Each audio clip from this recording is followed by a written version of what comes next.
morning, y'all, or I suppose good afternoon, y'all. Good afternoon, y'all. Nice and slow for everybody. My name is Tom Glickert. I'm your ITS Georgia past president. Your ITS Georgia current president, Matthew Glasser, could not join us today, so you are stuck with me. Welcome to our April, I think we're still in April, monthly meeting. Thank you to our sponsor, 360NS, for sponsoring today. We'll give Billy Stalkup a minute in here to come up and talk about some of the cool things they're doing. And of course, thank you to John Hibbard with GDOT for presenting for the dozenth time, maybe? I don't know. It's getting up there. Few quick announcements that would typically flow through Matt, so I'm going to do the best that I can to keep you all updated. A few quick things from my end. ITS World Congress is happening in Atlanta at Georgia World Congress Center in 4 short months. Registration is hopefully going live soon, and we hope to see y'all there participating with our colleagues from across the nation and across the world. We also have in March of 2026 the Southeast ITS Summit, which will be hosted up in Charlotte with the 5 ITS member chapters of our summit committee. So a lot more information should be coming out on that in the next few months. And again, hope to see you all up in Charlotte in the early months of 2026. Real quick, going to pass it over to Caitlin Stewart to provide a update on some upcoming monthly meetings. Oh, and Bing, combined joint announcement, or maybe just Bing. Yeah, Caitlin delegated the announcement to me, so I've accepted. Okay, so our May monthly meeting is going to be joint with ITS Georgia and Georgia ITE, and our speakers are going to be a panelist about the World Cup, so preparations for the World Cup. We have Chief Garucci from Georgia World Congress Center, Lenore Bromberg from ITSGA, Aaron Hendrickson from the Sports Council, which is the group that organizes the major sporting events, and Justin Hatch from GDOT. So it's going to be at City Springs on May 29th. So we are looking forward to seeing you all there. Thank you, Bing. And then a quick membership update from Troy, my forever twin. Thank you, sir. We look good today. Hey everybody, if you were registering for this event and you did not see your company on the drop down, that means you're not a member anymore of the organization. We took all the 2024 people and dropped them from the list. So if you don't see your name on there and you want to get membership rates, you need to join as membership. You can reach out to me or anybody else and just go to the membership page. Also, for current members, we are updating the ITS Georgia membership page.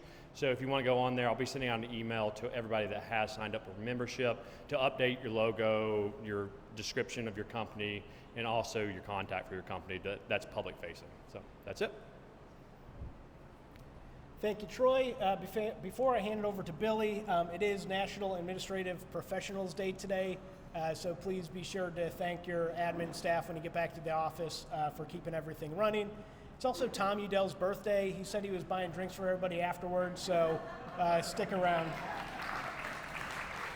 And then happy to welcome up Billy Stalkup with 360NS to tell us a little about what they're doing.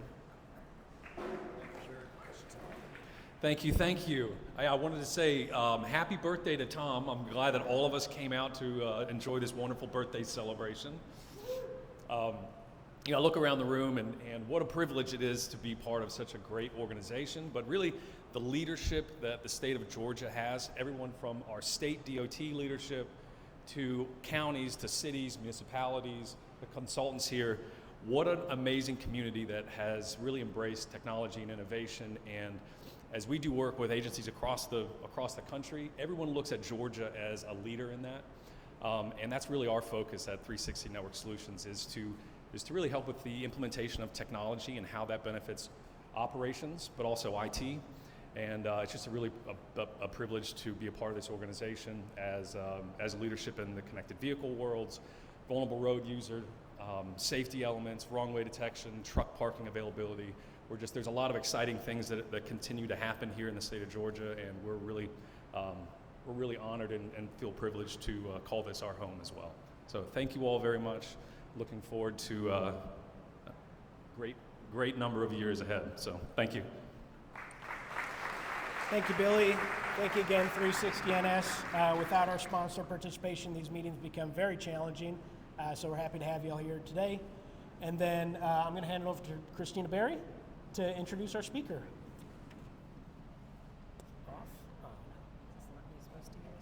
Okay.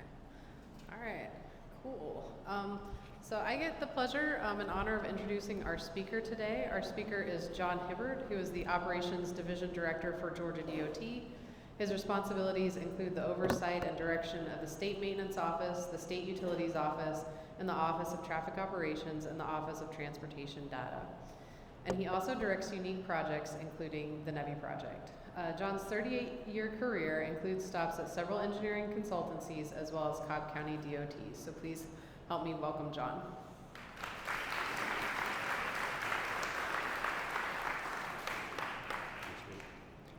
Thank you, Christina, for that, and good afternoon. It's afternoon, right?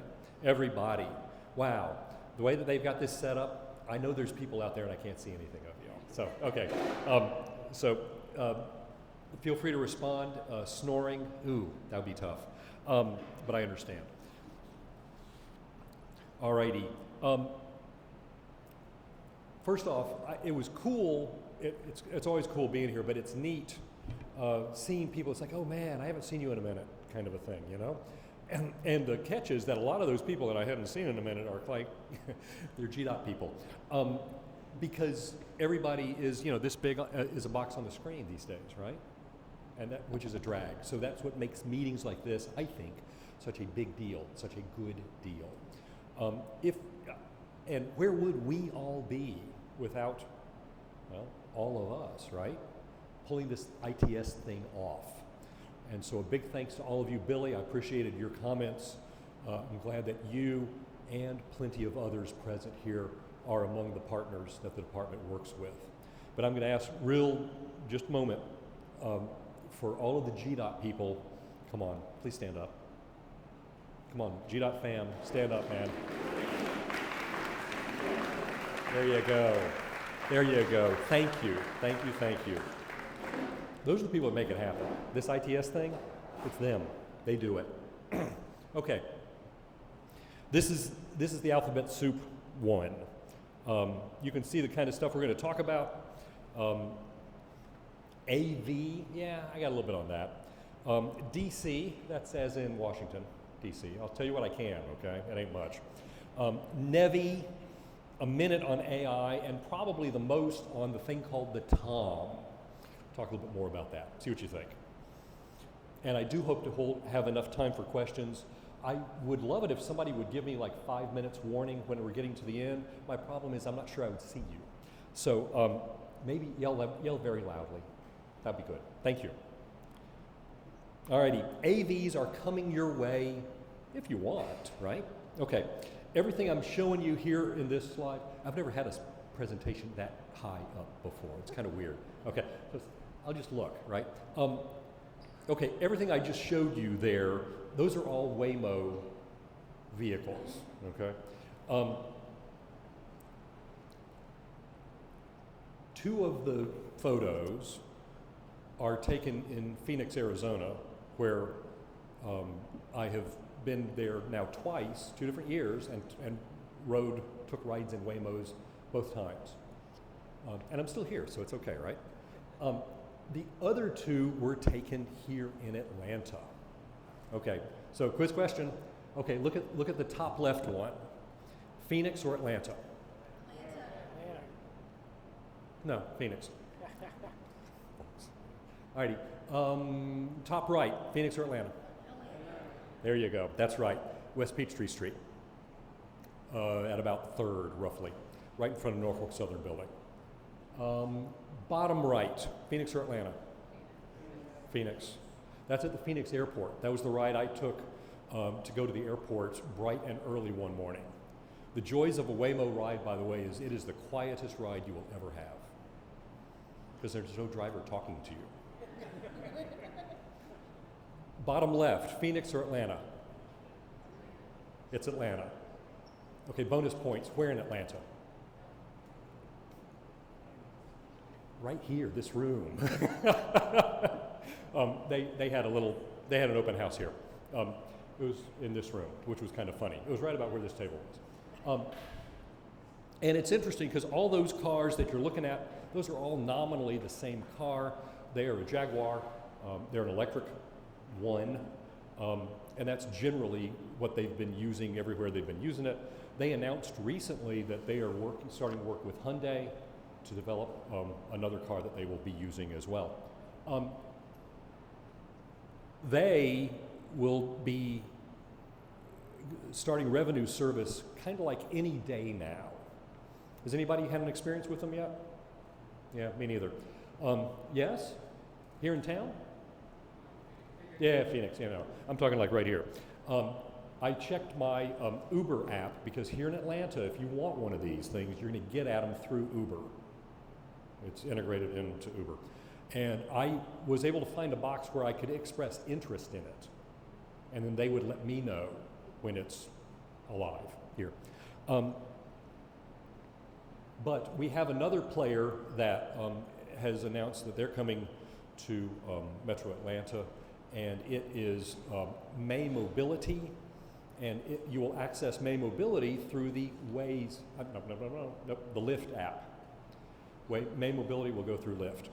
And May Mobility is already doing work with Peachtree Corners. But to be clear, that is a separate and distinct thing from anything they would do here in Atlanta.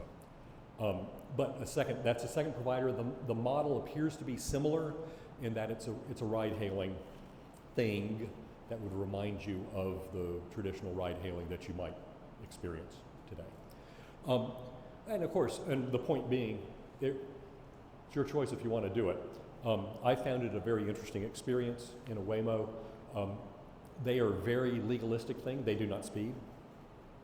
And generally, they're going to pick 25, maybe 35 mile an hour streets. They're not going to run on the interstates. Not here, not yet. Not here, not yet. They would like to, but I find it interesting that they're staying on surface streets right now.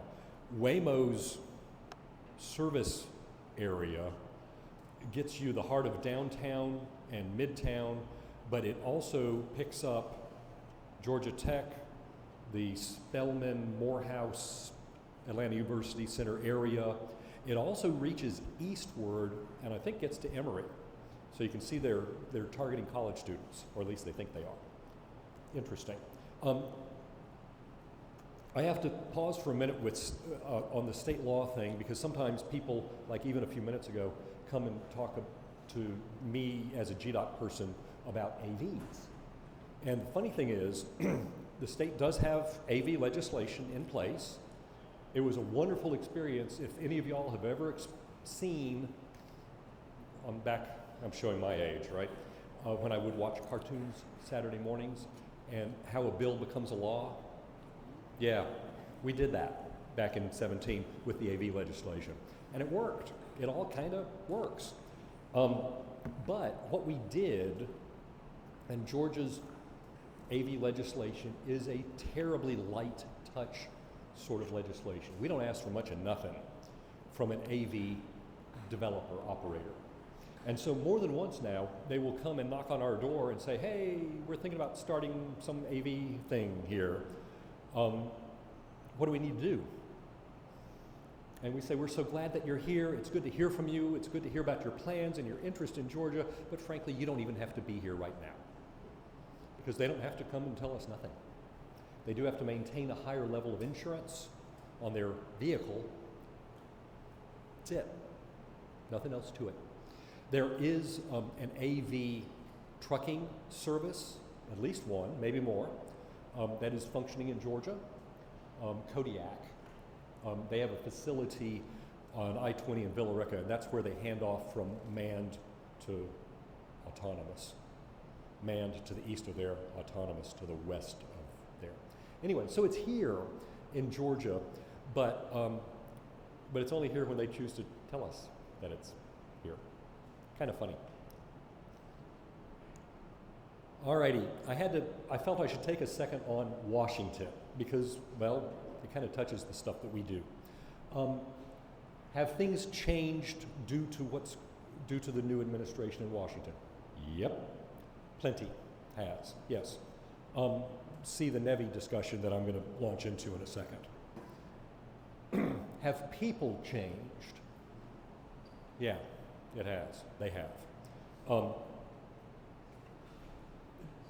The new administration announced and has continually announced the opportunities for people to essentially leave the workspace but continue to receive pay through the end of the year, roughly, and people have taken it. They also separately went through a reduction in force for all those that were employees that were probationary status, generally speaking, new hires.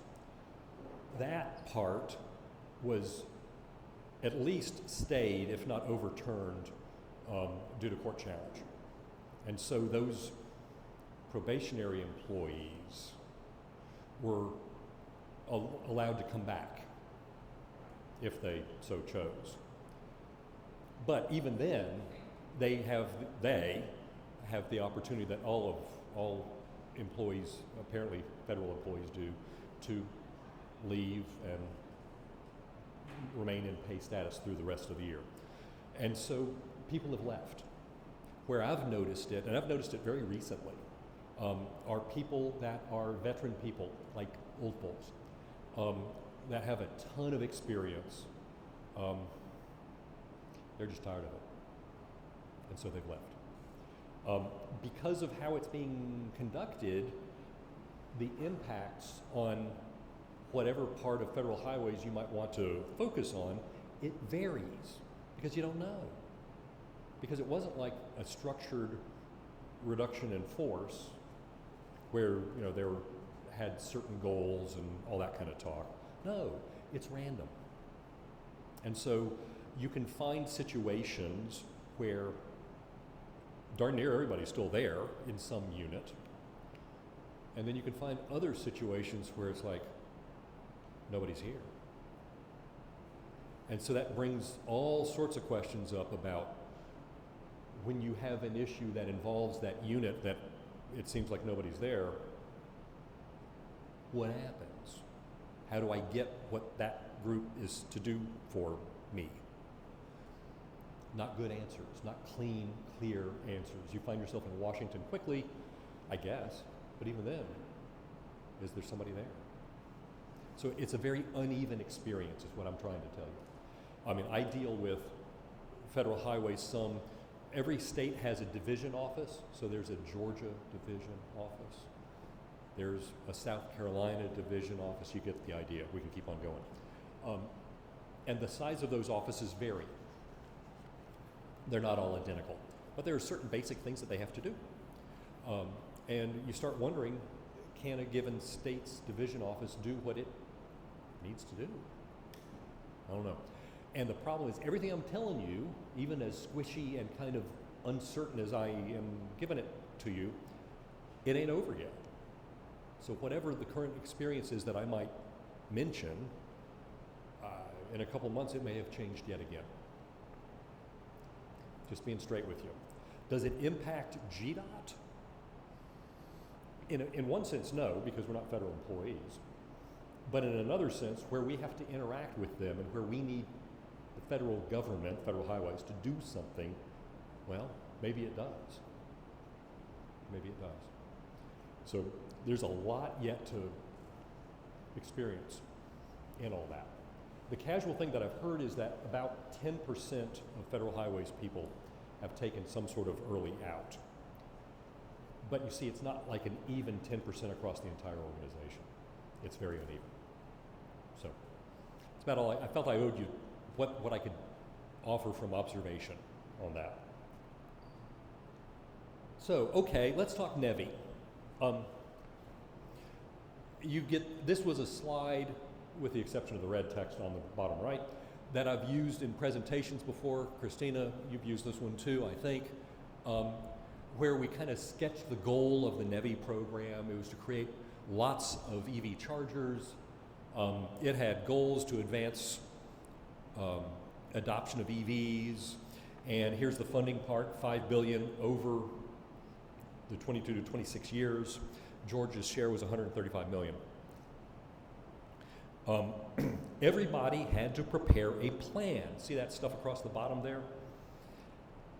When that happened, and we prepared our plan like everybody else, and our plan was approved like everybody else, I really, because I'm prone to be this way, I kind of griped and grumbled about it because I thought, why do we have to do that? Why do they need us to prepare a plan? But that's what that administration required. So what did the current administration do? It said your plan is no longer approved.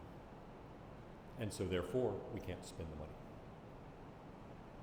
I find it kind of ironic that something that one administration didn't have to do it, but chose to do it, was used by another administration to undo it. Just kind of funny. So the plan approval was rescinded. It's like we don't have an approved plan anymore. And in fact, nobody does.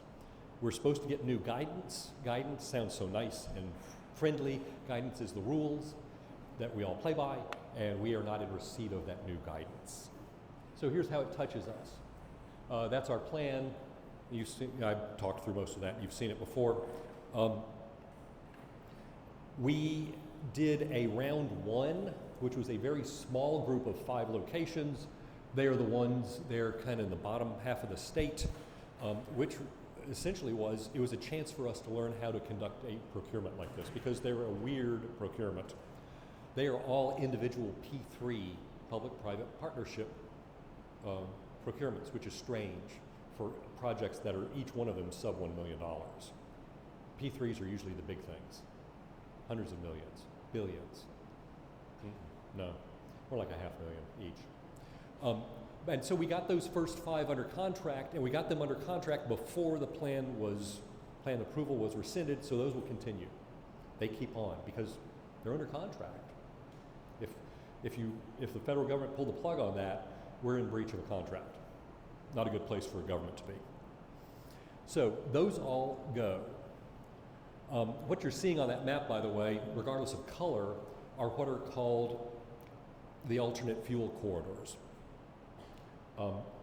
Even the yellow ones are the more recent ads, which was an effort to try to get a little bit broader coverage across the state, essentially that every corner had something. And that's phase 2. The phase 2 locations, we were in the middle of the evaluations. We were not finished, much less under contract. And so they are paused. We got responses, we evaluated them, we didn't finish evaluating them. It's a very annoying and frustrating place to be. And so there they sit. Lots of dots across that map, 33 more sites that we would be doing. Now, however, throughout this whole NEVI thing, there seemed to be a lot of focus on NEVI when we, GDOT, kept contending that our NEVI involvement was really going to be kind of a drop in the bucket. You can say it kind of elegantly and say that we would be a niche player. Sounds fancy. The bottom line is not much, okay? So let me, by the numbers, okay, those first 5 locations, right, they're under contract. They would have a total of 20 ports, 20 plugs, 4 at each. We would have done, or we would do if we could, the remaining 33, and that would add another 132 ports, okay? Add them up and you get 38, 152, okay. But in Georgia right now, there's 446 NEVI-like locations totaling some 1,400 plugs, ports. That's the private sector already doing it. Okay, so if you want to paint us as a drop in the bucket in NEVI or niche player or however you want to couch it, the bottom line is that the private sector is already going great guns. And to be clear, that only includes the ones that I would call DCFC, It doesn't include the level 2 sites. I stripped those out of the search, which was on a Department of Energy website that had not been taken down yet. Anyways, so my point in all this is the private sector did what it is doing what it thinks is there is market to support. It's already happening. Alrighty, we're going to spend a minute on AI. GDOT is, yeah, we're into AI, and I know anybody. It's like anybody that's selling something these days says, you know, it has AI in it, right? You know, the bottle of water that I got up there, I think it has AI in it, right? I'm not sure. Anyways, we're getting into it at a variety of levels at GDOT, which is to say really high and really low. Really high in a policy statement, that's where you yawn and you start flipping through your phone because it's like, is he going to talk policy? Come on, really? But we need some piece of paper that says, here's what it is, here's how we try to discern good from bad, accurate from inaccurate, here's what happens if it goes bad, who has to approve what, so on and so forth. And I would argue, you can slice and dice AI in any number of ways, right? But there is the AI that is the ChatGPT and the Copilot and Claude and all of those that are, I'll call them commercially available AI. There is also AI that we might develop uniquely and specifically to satisfy some department goal, okay? And you can say, well, it's all AI. Yeah, kinda, sorta. But my point in that is that we need to be clear as to where we stand on all of that stuff. Not just using it, but frankly, for those of you who are our private sector partners, your use of it in contract work that you're doing for us, so that we know what we're getting and what to expect. I found as I was cooking this presentation up, here's the White House there, a fact sheet on eliminating barriers for AI. You can look that up, see what you want to. It's out of the White House. As I was finalizing this, I remember I thought, you know, doesn't this whole AI thing sound a little bit like the Gartner hype cycle? And so I pasted that in, bottom left. I think that we are somewhere near the top there, the peak of inflated expectations. That's just me talking, because we keep finding that it does great things even as it continues to get things wrong and so forth. So we're learning as we go there. And we're talking with a variety of different people to get educated, frankly, even as we work to develop statements that say what we do and how to do it. There we go. Okay, now I'm probably going to spend more slides on this stuff, and I need to pay attention to my notes here because this is where I needed stuff written down. There is the thing called the Traffic Operations Manual. Are you familiar with it? Show of hands, please. Okay, wow, that's weak. Okay, alrighty, but I appreciate the honesty. This is a document, a book, it's big, it's 600 pages long, that is trying to put in one place and be a comprehensive TSM&O resource.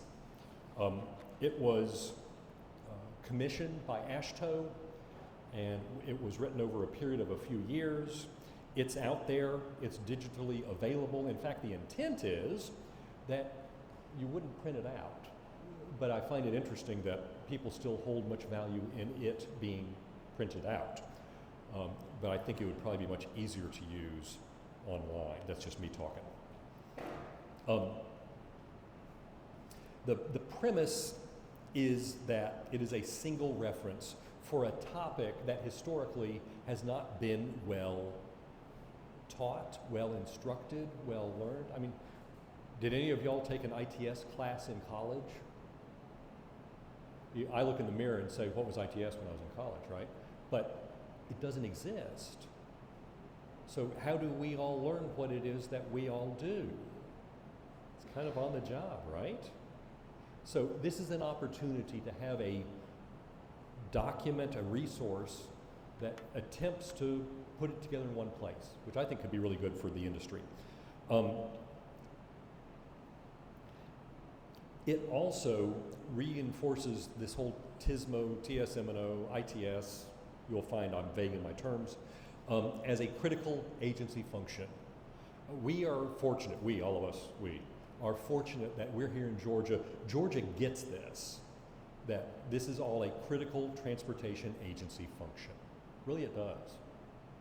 I mean, our commissioner, man, he thinks that the stuff you all do is so darn cool. He really does. He thinks it's great, and he thinks we need to be doing more of it. I'm serious. So, is it a critical transportation agency function? Yep, it is, as far as GDOT is. It places TSMO on a par with other agency functions. That's a big part of the undercurrent here, what we're trying to do. So, okay, it does all those things. I found it interesting as I cut in this was from a presentation that AASHTO developed, that last third bullet there, mainly because that's one of the things that's kind of been under fire by the new administration. I'm not going there and commenting on it. It is just interesting that there was a reference, a very explicit reference in this presentation to that, even as there are other people saying that they somehow want no place for it. Draw your own conclusions. Figure out where you stand on the issue. It's just I found it interesting, and I wasn't gonna cut the presentation up for it. There are 6 parts to this manual. The 600X pages, 6 parts. You see them laid out there. To be clear, although it's 600X pages, the expectation isn't for any of us necessarily to read the whole thing. Okay, and I'll explain a little of that as I wander through all this.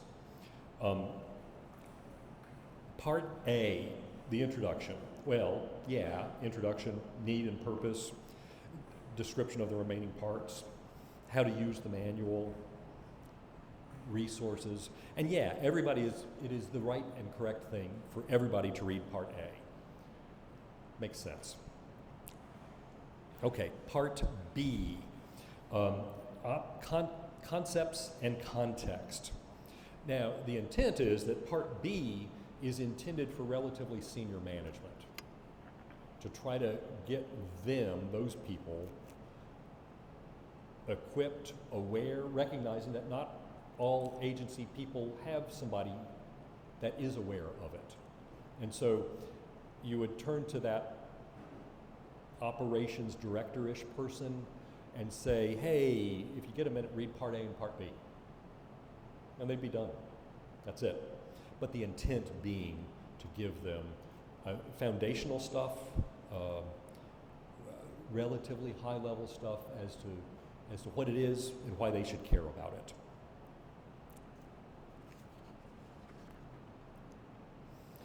Part C focuses on programmatic stuff. It's intended to assist a manager with day-to-day processes to support the organization. So we're a little bit more operationally focused, because one thing I've seen or experienced is that there's kind of a big break in this whole space that we play in. One kind of runs off in a technology direction, gadgets and goodies, and another one runs off in an operational direction, doing things, frequently involving those gadgets and goodies. And so this Part C focuses a little bit more on the operational side of things. It does touch on some funding and performance management. It touches some on systems engineering, because frankly everything we're doing, and you can kind of measure it at whatever level you want, is a system, and you need to have some systems engineering mindset as you look at it. Part D, project development. Okay, now this is more focused. This would be the part that a design type person would focus on. How to contemplate a project on its own, or elements that are integrated in other, perhaps more traditional infrastructure projects. So again, this might be the one that you give to the design-focused person, or maybe this is the part that you give to somebody that frankly isn't in the TSM&O shop, but you're wanting to get them kind of up to speed as to what's going on in this space and how it all might fit together. E, tactical elements. Okay, so this is the truly the specific tactics, situational awareness, event management. I think we probably here in Georgia call it incident management a lot. Whether it's just one more overturned tractor trailer, eye roll inserted here, or is it the hazmat thing, or is it the thing that involves live animals? Situations, all of them. But at the same time, events can also be planned things, right? Like college football championships, World Cup, Super Bowl, Braves games. They happen a lot, right? They're an event. Arterial management. We have lots of arterials in the state. We have lots of traffic signals. It counts. They all figure in here. Freeway management, freight operations. Freight is a big deal in Georgia right now, says the guy that just came up I-16 this morning. You see plenty of trucks on the interstates these days. Active transportation, transit, tolling. Tolling, there's plenty of it in the metro area, and there's more coming here in metro Atlanta. And then part F, which I think is the part that is most likely to be added onto, modified, stuff like that, is industry and technology trends. This will be the part where people are going to look at it and say either we were brilliant or we completely missed the boat, looking towards the future, right? Whether it's communications or next generation traffic management systems, new technologies, whether it's the AV mentioned previously or AI mentioned previously as well. The TOM, as I will be inclined to call it, the intent is that it is a parallel document or a peer document, I should say it like that, with things like the Green Book or the Highway Capacity Manual or the Highway Safety Manual. You get the idea. And many of you have worked with one or several of those. So you get the point, but at the same time, it's not the same sort of a document. It is not a design. This TOM is not a design guide because the topic is a little bit more squishy, and it needs the unique and express tailoring to the certain situation. The TOM will be maintained and sustained over time, updated periodically. First update is frankly underway as we speak. Future updates will be coordinated by AASHTO's Committee on Transportation Systems Operations, CTSO. And I'm on that committee, and Christina is on that committee as well for GDOT. A new effort is underway to create a companion document, a guide for the implementation of the Traffic Operations Manual. And there will be example practices in that. There is a TOM technical committee. When you see this here on the map, on this map, those are in color the different AASHTO regional groups. We are in SASHTO, the blue area there. You note that WASHTO, which is the western part, looks massive and huge, but yet if you add up the people, no, not really. And then you have MASHTO and NASHTO. But there are representatives of each of these geographies that are on the TOM Technical Committee, and I am on it right now for SASHTO. How to get it? You can purchase it from AASHTO. The price was reduced recently. There were some original gripes about the price of it, and so it's cheaper now. And there is talk about further changes to that end, but all I can tell you right now is this is how you get it. You can shoot the QR there if you want to, or you can just take a picture of the slide and go to that website too. I encourage you to take a minute and get cozy with the TOM, mainly because finally we've got a document where we can all look at it and say, here is some guidance on how it should be done, how to do it, whatever it is. So, and frankly, as you get to know it, I welcome your comments. If there's stuff that you think is missing there that needs to be there bad, please say so. We need to know. If there's stuff there that you say, that ain't right, we need to know that too, to make the thing better. The joy of it intending to be an online document is that updates stand to be easier. We're not reprinting paper, and so all to the good. Something I was going to lead with, because I've now reached the end of my presentation, but I just wanted to make sure that y'all know that of some senior executive leadership changes at GDOT. Okay. GDOT, I might suggest that GDOT is an organization that has one CEO and two COOs. And those exist. But the two COOs, we call one of them the chief engineer and the other one the deputy commissioner. They are peers, they have different responsibilities. It was announced last Thursday at the monthly board meeting that the deputy commissioner, Brad Saxon, has tendered his retirement. As well he can. He's been with the department some 31 years, and I think that's fine. I will miss him tremendously. I think he's great. He was a wonderful presence in that role, and wish him the best and look forward to catching up with him after all that. At the same time, the announcement was made of the new deputy commissioner, and the new deputy commissioner is Andrew Heath. Y'all may know him from his time as the state traffic engineer, or currently as the deputy chief engineer. He's the deputy commissioner now, and I think that's just great. He is a brilliant guy and is a really good face to the future of the department. Technologically astute, has broad experience that cuts across planning and traffic ops and engineering and intermodal, and now he's over on the deputy commissioner side, which includes all of the districts and procurement and IT and HR. Good for the department, it's good for all of us. So as you see him, as you have occasion to see him, please give him your heartiest congratulations. With that, I'm done. Yay. Do you have any questions?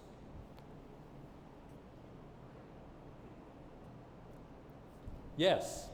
Hey, Go. John, Yeah, everybody needs a microphone here.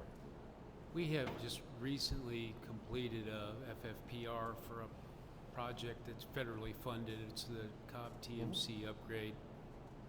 And we're obviously going to need federal approval. It's at GDOT right now for approval. Do you anticipate any insights on there's obviously a concern here, but what the turnaround may be?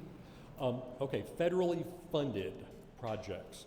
The money, the federal funding that we would be using is money that has already been given us or the ability to access via federal law, the IIJA or the BIL, whatever you want to say.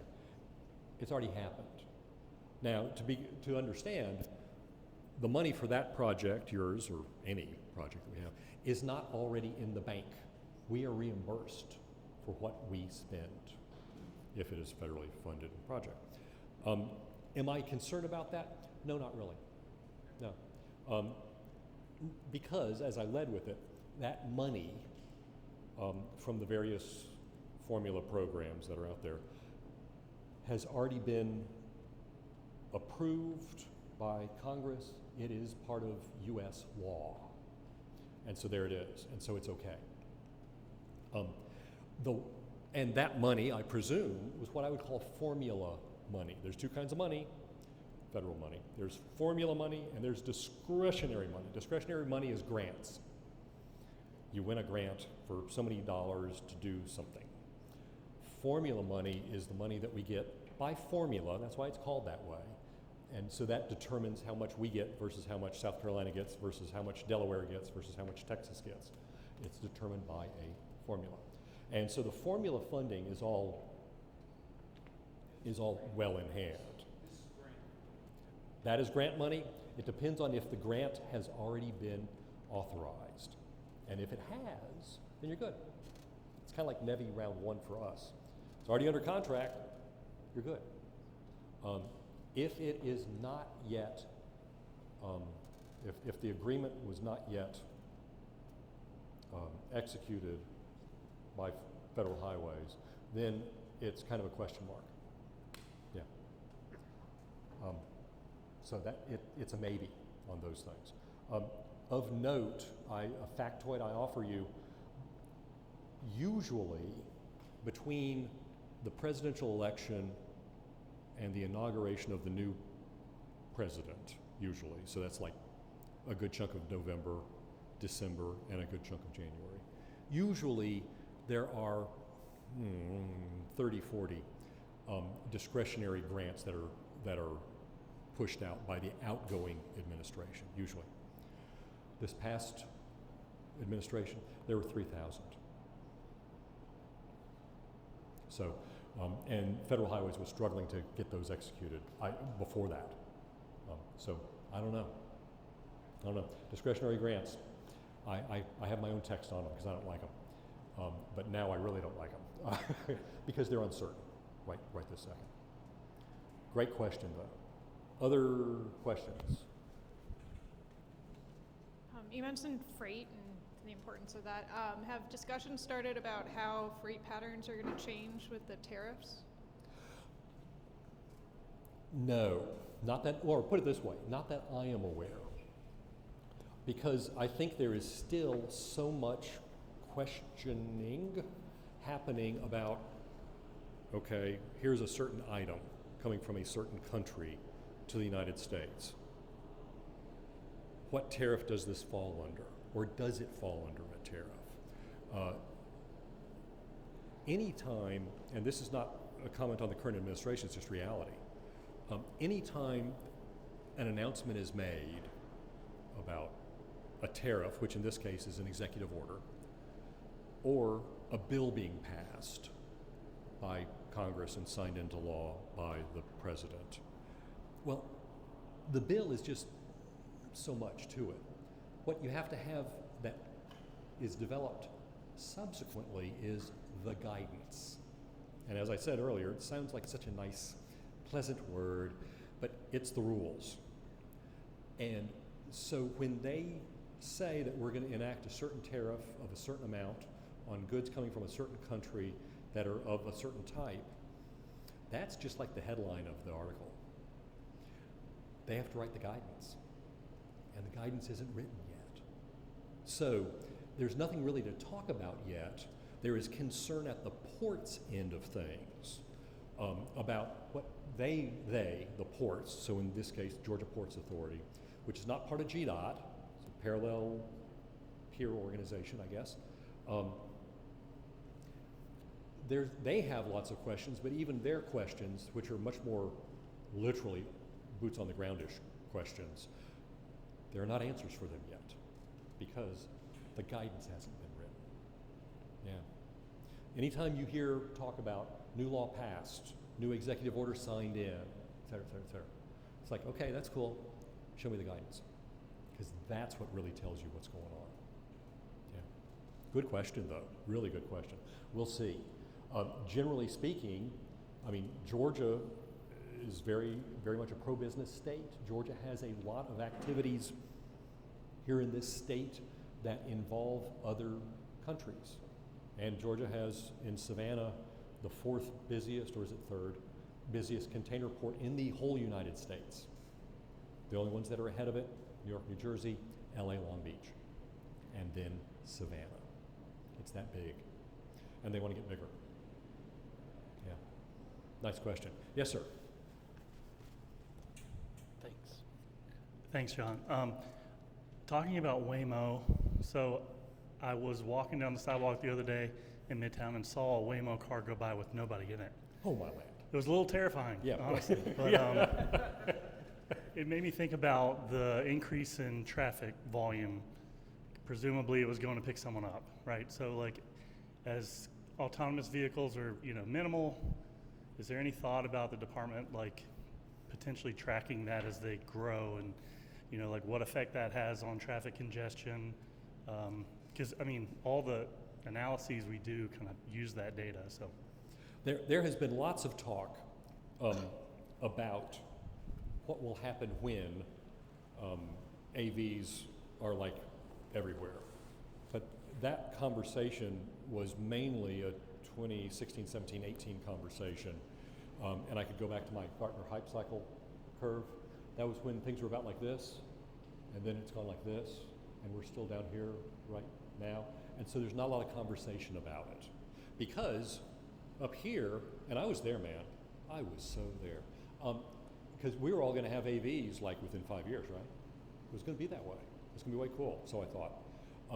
And instead, we're down here, and so now I'm very satisfied with a Waymo that can take me, from the hotel to the convention center kind of a thing. And I don't own it, I just ride in it. And the prospects of me owning it seem very distant, at least to me, they do right now. So there have been conversations, but those conversations have gotten very quiet of late. And I encourage you all, as Waymo comes to Atlanta, give it a try. Be kind of critical about what it does well, and what it maybe doesn't do so well. It's an interesting experience. You will learn that an Uber is much more flexible. At least that's my take on it. Because the Waymo, an Uber, if I'm standing right here, Uber will stop right there, right? Of course, right? If I'm standing right here and I called for a Waymo, they're going to tell you the closest pickup spot may be over there. Down there to get in the car. Why? Because their determination is this area isn't suitable. So there's odd little bits like that. But I encourage you all to give it a try. I found it fascinating. And those that happened to be with me at ITS America last year may have gotten tired of me taking Waymo. It's like, dude, it's just a couple blocks. It's like, I know, let's give it a try. Alrighty, other questions? These are good questions, and thank you for them. No? Alrighty. Well, anyways, last factoid, this is where the Waymo reception was held. Yeah, this is also where my daughter got married a couple years ago. It's a good wedding. It's not a bad wedding place. If you're kind of spin that way, and that's she and her husband do. So anyways, all fun stuff. Thank you all so much for having me today. It's great to see you all, and I very much appreciate what all of you do to help make this work. Thanks.